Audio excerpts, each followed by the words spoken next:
नमस्कार। आकाशवाणी से समाचार प्रभात के साथ मैं लवली निगम।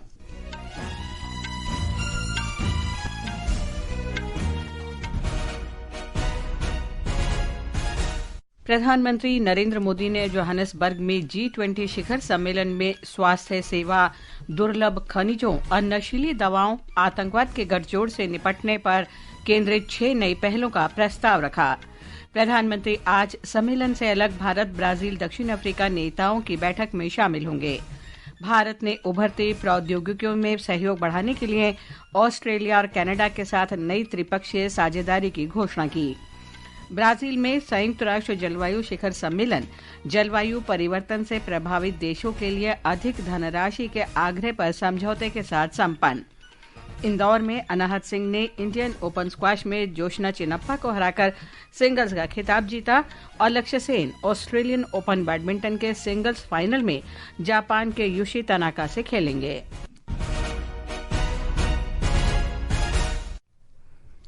समाचार विस्तार से।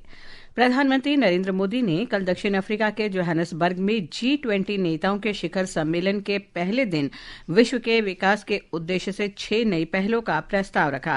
इनमें वैश्विक पारंपरिक ज्ञान भंडार की स्थापना, अफ्रीका कौशल गुणक कार्यक्रम, वैश्विक स्वास्थ्य सेवा प्रतिक्रिया दल, नशीली दवाओं और आतंकवाद के गठजोड़ का मुकाबला करने की पहल, ओपन सैटेलाइट डाटा पार्टनरशिप और महत्वपूर्ण खनिज परिपत्र पहल शामिल है। सम्मेलन के 2 सत्रों में श्री मोदी ने कहा कि ये पहल सभी के लिए विकास, प्रगति और कल्याण के लिए भारत के दृष्टिकोण को प्रस्तुत करती है। उन्होंने कहा कि इन पहलों से चहुमुखी विकास को हासिल करने में सहायता मिलेगी। एक रिपोर्ट।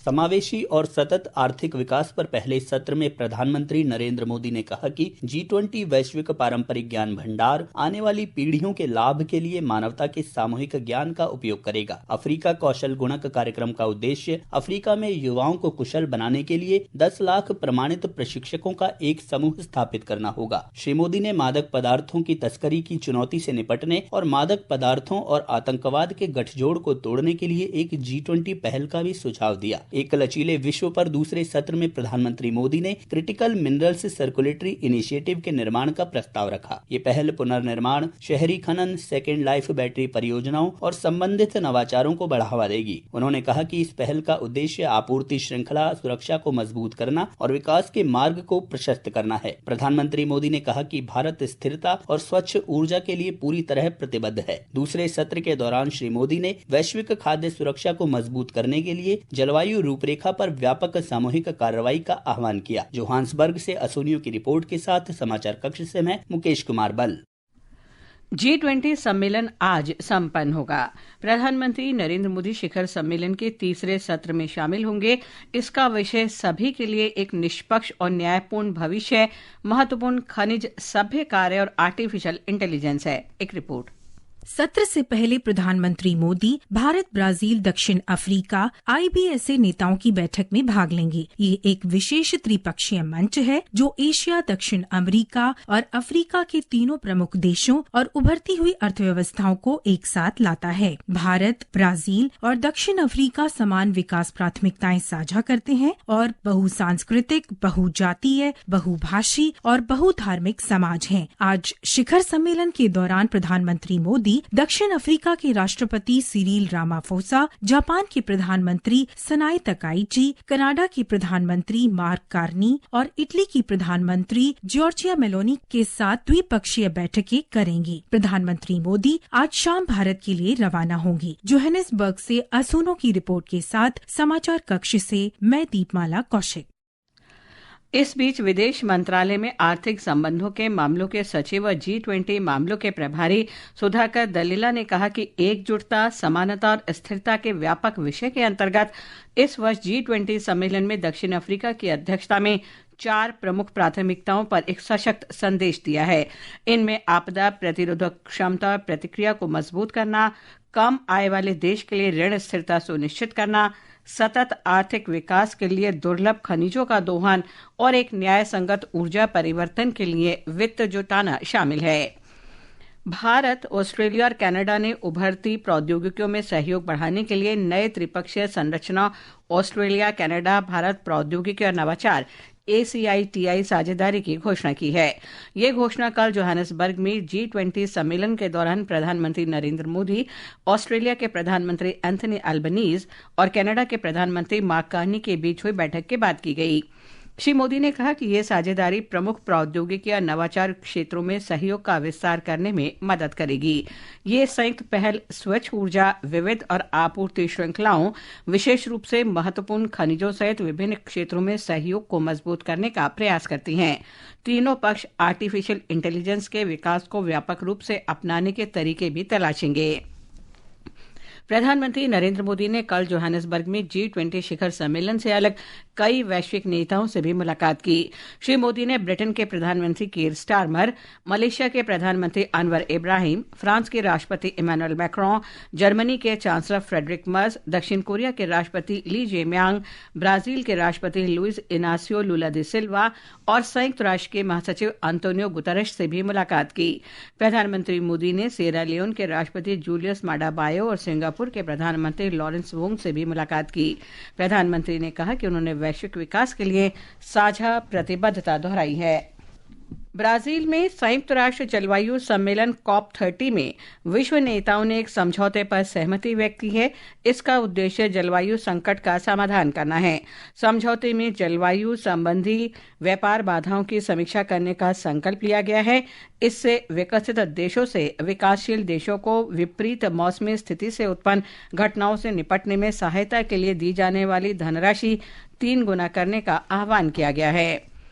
ये समाचार आकाशवाणी से प्रसारित किए जा रहे हैं। ताज़ा समाचार जानने के लिए आप हमारे social media handle X @AIR news Hindi को फॉलो कर सकते हैं। 56वें भारतीय अंतर्राष्ट्रीय फिल्म महोत्सव इफ्फी के चौथे दिन आज भी गोवा में सिनेमा, प्रतिभा और वैश्विक भागीदारी का अद्भुत संगम देखने को मिलेगा। एक रिपोर्ट। इफ्फी का गुजरता हुआ हर पल अपने भीतर कुछ न कुछ अनोखा समेटे हुए है। यहाँ सुबह से रात तक ऐसा बहुत कुछ होता रहता है जो हर सिने प्रेमी के लिए बेहद खास और यादगार होता है। आज बात करते हैं ICFT यूनेस्को गांधी पदक की। एक ऐसा सम्मान जो उन फिल्मों को दिया जाता है जो महात्मा गांधी के शांति, अहिंसा और अंतर सांस्कृतिक संवाद के मूल्यों को प्रभावशाली ढंग से पर्दे पर पेश करती हैं। अंतर्राष्ट्रीय फिल्म, टेलीविजन, दृश्य श्रव्य संचार परिषद तथा यूनेस्को के सहयोग से स्थापित ये पुरस्कार उन फिल्मों को सम्मानित करता है जो सहिष्णुता, समावेशिता और सामाजिक सद्भाव को बढ़ावा देती हैं। ये पहल न केवल रचनात्मकता को प्रोत्साहित करती है बल्कि दुनिया में एकता और नैतिक चिंतन की रोशनी भी फैलाती है। इस वर्ष इस प्रतिष्ठित सम्मान की दौड़ में अभिनेता अनुपम खेर की चर्चित फिल्म तन्वी द ग्रेट भी शामिल है। फिल्म की कहानी 21 वर्षीय तन्वी रैना के इर्द गिर्द घूमती है। एक ऐसी युवती जो ऑटिज्म स्पेक्ट्रम पर है और जिसकी दुनिया संगीत, संवेदनशीलता तथा दयालुता से गढ़ी हुई है। आज इफ्फी में विशेष आकर्षण वरिष्ठ अभिनेता अनुपम खेर की मास्टर क्लास है, जहां उनकी कला, अनुभव और सिनेमा के प्रति समर्पण से प्रतिभागियों को बहुत कुछ सीखने का अवसर मिलेगा। इसके अलावा इंटरनेशनल सिनेमा तथा इंडियन पैनोरामा के तहत कई बेहतरीन फिल्मों की स्क्रीनिंग दर्शकों को एक नया सिनेमाई अनुभव देगी। देश विदेश से आए फिल्मकार अपनी रचनाओं पर खुलकर विचार विमर्श करेंगे और दर्शकों के सवालों का जवाब देकर इस संवाद को और भी समृद्ध बनाएंगे। आदर्श और सायरा के साथ निखिल कुमार, आकाशवाणी समाचार, पणजी, गोवा। नरेंद्र मोदी सरकार के विभिन्न क्षेत्रों में वस्तु व सेवा कर घटाने के बाद 22 सितंबर से शुरू हुए GST बचत उत्सव से देश भर के लोगों को फायदा हो रहा है। हमारे संवाददाता ने बताया है कि कपड़ा, जूता निर्माण क्षेत्र में GST की नई दरें लोगों की मदद कर रही हैं। नए GST सुधारों के माध्यम से कपड़ों और जूतों के सेक्टर को काफी राहत मिली है। इन सेक्टरों में सुधारों से खरीदारों और बिजनेस पर वित्तीय बोझ कम हुआ है। नए सुधारों के तहत 2500 रुपए प्रति जोड़ी तक के जूतों पर अब सिर्फ 5% GST लगता है, जिससे स्टाइलिश और टिकाऊ जूते युवा और मिडिल क्लास इनकम वाले खरीदारों के लिए ज्यादा आसानी से मिल रहे हैं। इससे घरेलू निर्माता के लिए इनपुट कॉस्ट कम हुई है और प्रोडक्शन को बढ़ावा मिला है। इसी तरह 2500 रुपए प्रति पीस तक के रेडीमेड कपड़ों पर GST घटाकर 5% कर दी गई है। इसके अलावा मैनमेड यार्न पर टैक्स रेट 12% से घटाकर 5% कर दिया गया है, जिससे आयात पर निर्भरता कम हुई है। दृष्टि की रिपोर्ट के साथ अक्षित वैद्यान, आकाशवाणी समाचार, दिल्ली। दिल्ली सरकार ने निजी कार्यालयों के लिए एक परामर्श जारी किया है जिसमें कहा गया है कि वे 50% कार्यबल क्षमता के साथ काम करें। वायु गुणवत्ता प्रबंधन आयोग के निर्देशों के अनुसार एहतियाती तौर पर यह कदम उठाया गया है। दिल्ली के पर्यावरण मंत्री मनजिंदर सिंह सिरसा ने कहा कि graded response action plan grab के तीसरे चरण के अंतर्गत सरकार जन स्वास्थ्य और वायु गुणवत्ता संरक्षण पर ध्यान केंद्रित करते हुए प्रदूषण नियंत्रण उपायों को सक्रिय रूप से लागू कर रही है। दिल्ली के अंदर जितनी कंस्ट्रक्शन हो रही है उसको गैप 3 में मॉनिटर कर रहे हैं और अब तक हम लगभग 1200 से ज्यादा इंस्पेक्शन कर चुके हैं, 200 से ज्यादा नोटिस दे चुके हैं और 50 को तो हम बिल्कुल बंद शट कर चुके हैं जिनको परमानेंट क्लोजर कर दिया गया है। ऐसे अनेकों काम दिल्ली सरकार निरंतर 3 चीजों पे काम कर रही है। गाड़ियों की मॉनिटरिंग, उनके पोल्यूशन के ऊपर मॉनिटरिंग, उनकी स्मूथ हो इसके लिए 62 हॉटस्पॉट्स पे हम काम कर रहे हैं। नागालैंड के मुख्यमंत्री नेफ्यू रियो ने कल दीमापुर हवाई अड्डे पर एयर इंडिया एक्सप्रेस के नए विमान को रवाना किया। ये एयरलाइन हॉर्नबिल महोत्सव 2025 के लिए आधिकारिक भागीदार के रूप में भूमिका निभाएगी। दुबई एयर शो में तेजस लड़ाकू विमान दुर्घटना में शहीद हुए विंग कमांडर नमाज सयाल का पार्थिव शरीर कल भारत लाया गया। संयुक्त अरब अमीरात में भारतीय राजदूत दीपक मित्तल और महावाणिज्य दूत सतीश सिवन ने विंग कमांडर नमाज सयाल को श्रद्धांजलि अर्पित की। और अब खेल खबरों के साथ हैं शशांक कुमार। अनाहत सिंह ने कल इंदौर में इंडियन ओपन स्क्वैश में महिला सिंगल्स का खिताब अपने नाम किया। उन्होंने फाइनल में जोशना चिनप्पा को हराया। सेमीफाइनल में 17 वर्षीय अनाहत ने आयरलैंड की हन्ना क्रेग को हराया था। उधर ऑस्ट्रेलिया ओपन बैडमिंटन के सिंगल्स फाइनल में आज लक्ष्य सेन का मुकाबला जापान के यूशी तनाका से होगा। कल सेमीफाइनल में लक्ष्य ने चीनी ताइपे के चोउ तिएन चेन को करीबी मुकाबले में पराजित किया था। इधर गुवाहाटी में भारत के साथ दूसरे और अंतिम क्रिकेट टेस्ट मैच के आज दूसरे दिन दक्षिण अफ्रीका पहली पारी में 6 विकेट पर 247 रन से आगे खेलना शुरू करेगा। कुलदीप यादव ने अब तक सबसे अधिक 3 विकेट लिए हैं। इस बीच Sultan Azlan Shah cup hockey tournament के पहले मैच में आज दोपहर भारतीय पुरुष टीम का मुकाबला दक्षिण कोरिया से होगा। भारत ने 5 बार प्रतियोगिता का खिताब जीता है। मौसम विभाग ने अगले 3 से 4 दिन के दौरान पूर्वोत्तर भारत और उत्तर प्रदेश में कोहरे की संभावना व्यक्त की है।